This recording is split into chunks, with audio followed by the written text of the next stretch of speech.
Hi everyone, Lily here with the Clark Hewlings Fund, the data analyst, and we're here to talk with Nadia today, an Emeritus Accelerator Fellow from the Business Accelerator Program, about how she's been adapting her art business during the pandemic. So welcome, Nadia. Aloha. Thank you for having me on today. It's fun to come back and chat with you guys again. It's been a couple years. Yeah, we're glad to have you here. And I first just wanted to start out by asking you, how has the pandemic affected your art business and what have you been doing to adapt so far?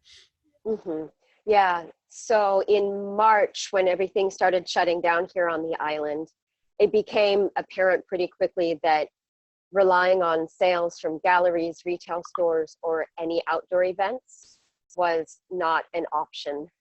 And I figured it would last maybe for a month or so. And most of the retail stores and galleries opened up a week ago. So it's been a good 6 months since everything is shut down.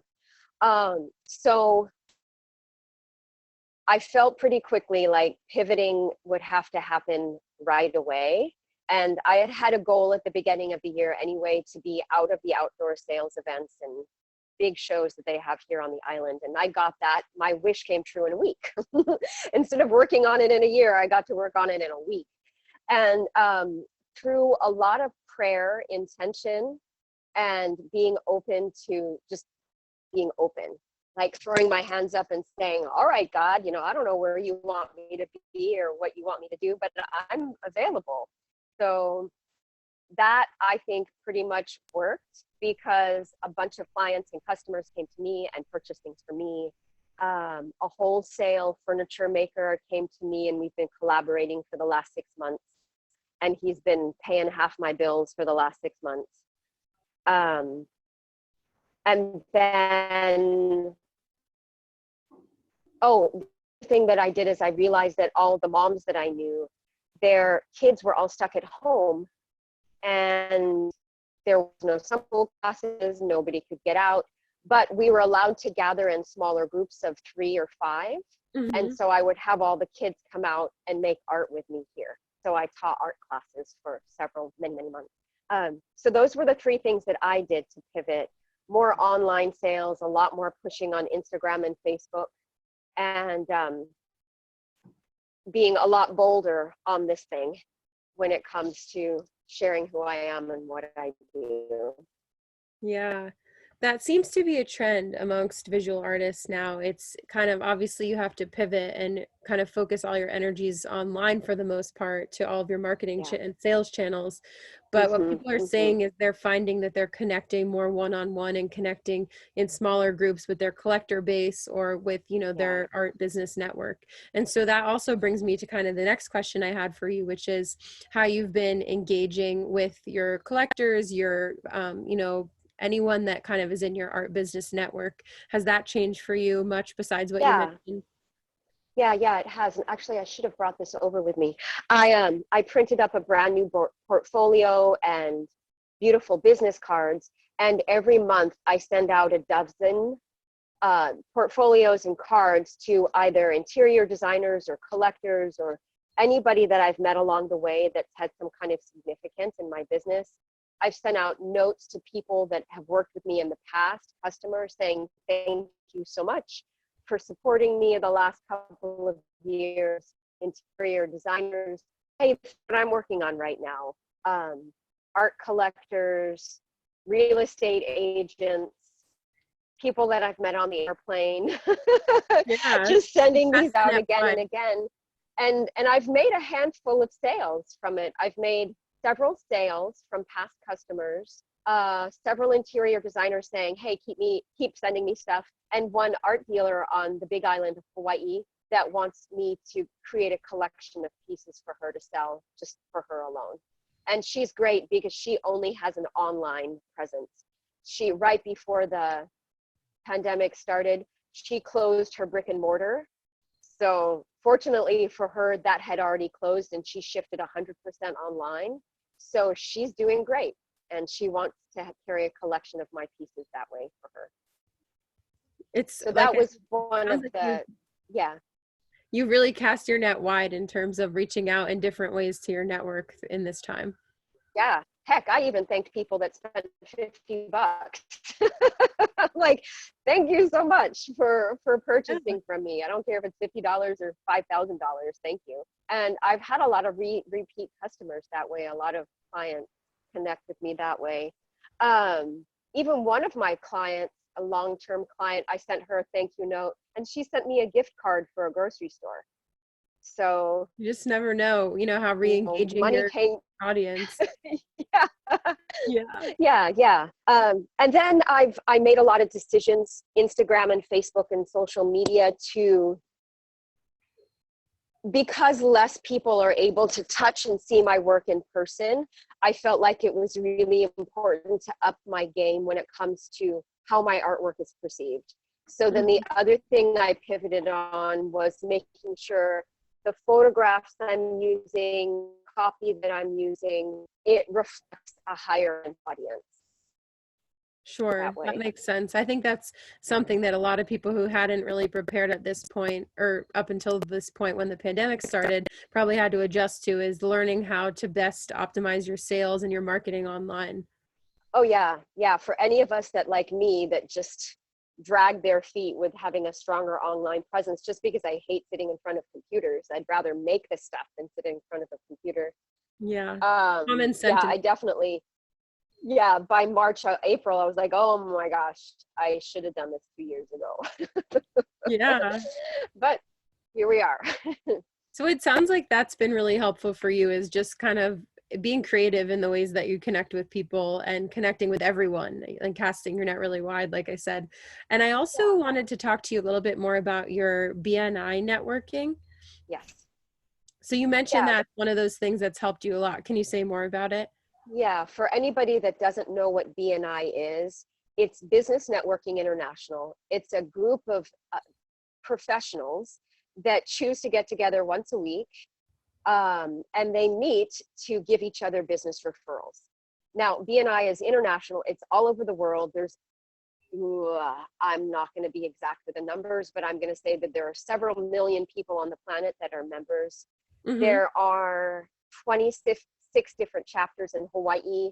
There are 14 different chapters on this island.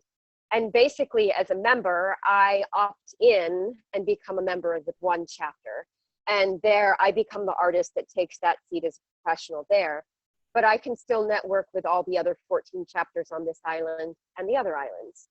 So the way I've leveraged this is I've looked on the BNI International website to find, all right, who are the art dealers and art collectors on the planet that are BNI members, and I can call and connect with them. Basically, doors open right away. I say, hey, I'm in the BNI Luana chapter in Kailua in Hawaii. I'd love to talk with you about your business to see what business I can give to them. So I Mm-hmm. find business for them, and then they turn around and find business for me. And it's a huge time commitment because I spend a lot of time every week with it. And because of that, I've now been printing full color 2-page article in one of the local magazines here. And I've just met a woman who's an editor for another local magazine that I've been trying to get into. It's just gotten gigantic because of it. So that's how it helped me. Yeah, and I'm wondering, was the BNI network, was it always kind of more virtual and just reaching out to people and creating that symbiotic relationship online, or was it more in person before, the pandemic came around? How Yeah. has it changed? Yeah. Before everybody's doors closed, everything was in person. So if I wanted to, whenever I went to the meeting, we would meet in person once a week for an hour and a half. And I even visited chapters on the other islands in February and met a whole bunch of people on the Big Island because of that, art dealers and collectors and interior designers. After everything shut down, it was all virtual. So even more Zoom calls, yay. So Yeah, now, right. but what's cool about that is that I can just sign up for any BNI chapter anywhere on the planet and visit virtually. So honestly, right now for $480 a year, I have free reign to any artist, art collector, art dealer that's a member of BNI. To me, that's like a total no-brainer of like, who gets pay that little for that much reach? Yeah, it sounds like it's had an Yeah. incredible reach in your business, and Yeah. particularly over the course of the last maybe year or so, or, it's probably coming in Yeah. handy. And, Yeah. It's, a lot of the research is showing that artists, visual artists, and artists across the board are leaning more towards commissions, and as opposed to the other kind of pillars and forms of developing and gaining revenue and new clients and new collectors. So I'm wondering how that's been for you.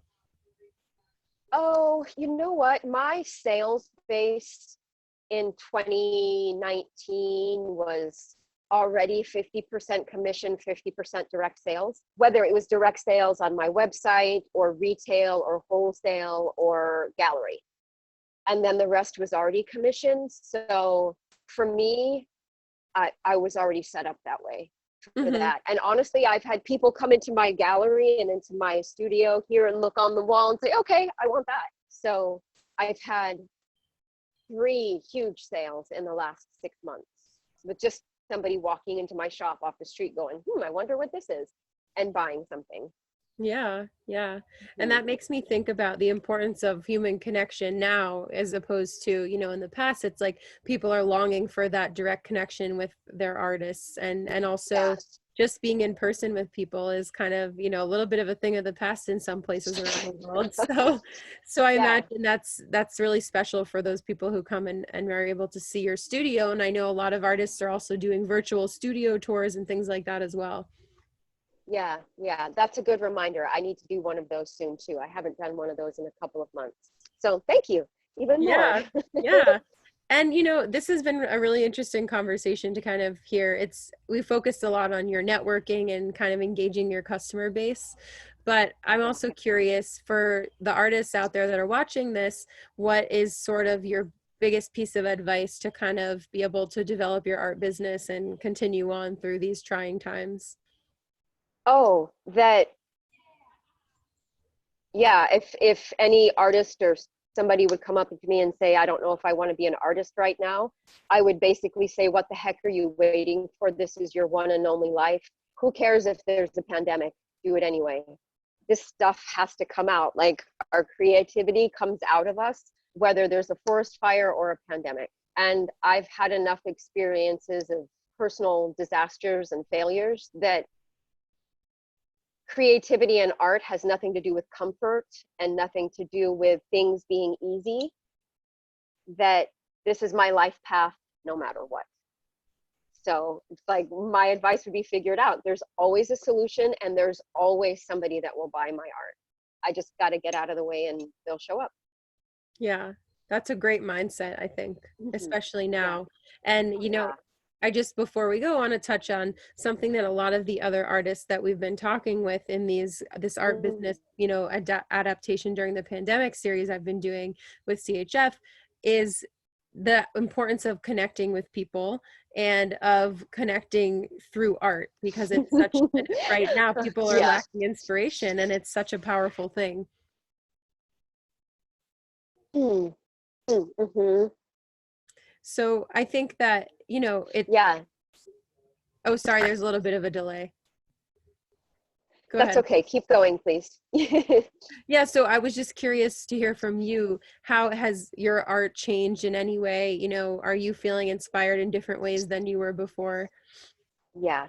So back over there in that corner, and that's just a small portion of what I did. Since I had a whole lot of free time with the art sales and shows being closed, I went back to school. I found a teacher here on the island, and he had trained at the Art Academy, and he's an incredible oil painter. So I went to him and I went right back to the drawing board, right back to classical drawing, and I'm taking private painting lessons with him. So it's been so incredible to go back to the basics with the art: pencil drawing, sketching, charcoal, oil painting, tonal, everything.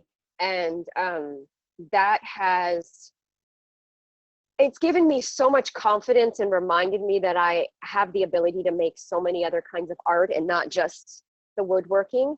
And that, so I've been exploring a lot more painting and drawing and sculpting in other areas. That's what it's Yeah, given that me. seems to be kind of this common sentiment of people, you know, a lot of the artists we've spoken with are doing the same. So it's interesting that for you, it's really been about going back to the basics, you know? Um, Mhm. yeah, there's a lot of beauty in that. Yeah, yeah. I mean, it's just like anything else. The better I become at the basics, the better I become. My craft gets better and more skilled and more beautiful and more elegant, and and ultimately I make more money Yeah, there you go. from That that. sums it, that about Mhm. sums it up, right? I think this is a good point for us to stop. Yeah. Yeah, and I just wanted to say thanks, Nadia, for coming on and joining us and sharing some of your wisdom and the ways that in which you've adapted your art business over the past year or so. So thanks for Yeah, of joining. course. Yeah, yeah, this was fun. Thank you so much, Lily, for asking. And again, I'm so glad to be back and part of CHF again. Yeah, we're glad to have you back. Thanks so much, Okay. Nadia. Okay.